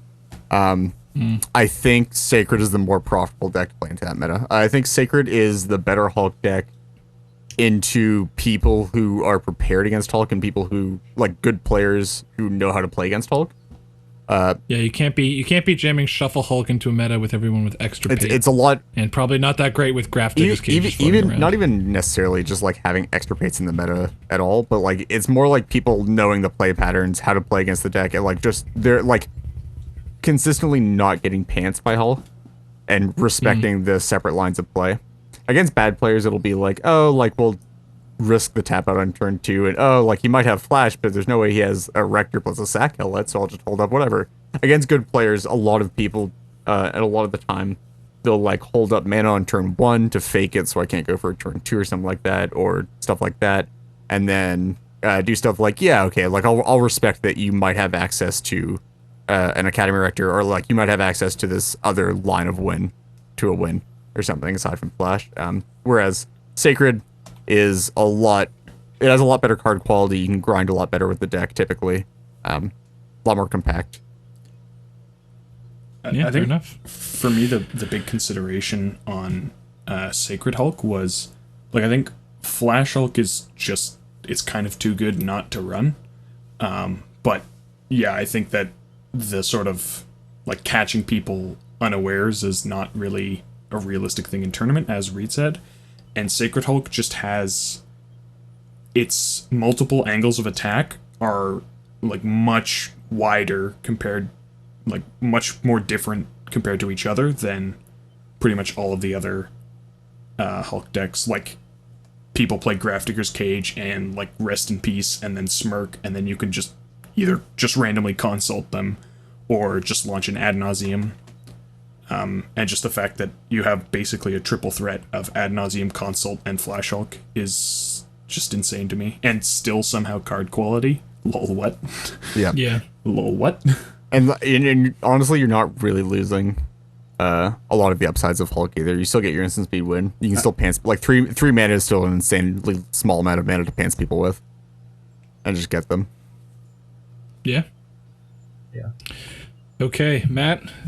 Yeah. Double first sliver food chain. Yeah, well, okay. So, I picked Food Chain because, well, First Sliver specifically because I think among the top decks, it has the most open slots, and I figured that it would be easiest for me to be comfortable with the deck if I could tune it to a metagame, which I expect to be a bunch of Hulks. Fair. And You can definitely run Cage in like that deck. you can, yeah, exactly. Like, it runs both Food Chain and Consult. Like, you know, some of the hardest interaction, or some of the hardest combos to interact with. That's my bet.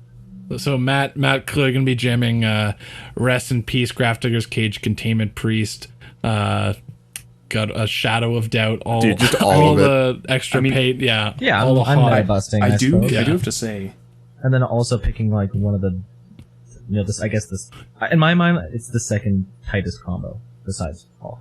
I do have to say though, I in Las Vegas, I was kind of looking around at the meta and being like, there's a lot of Thrasios Tymna, there's a lot of grindy decks.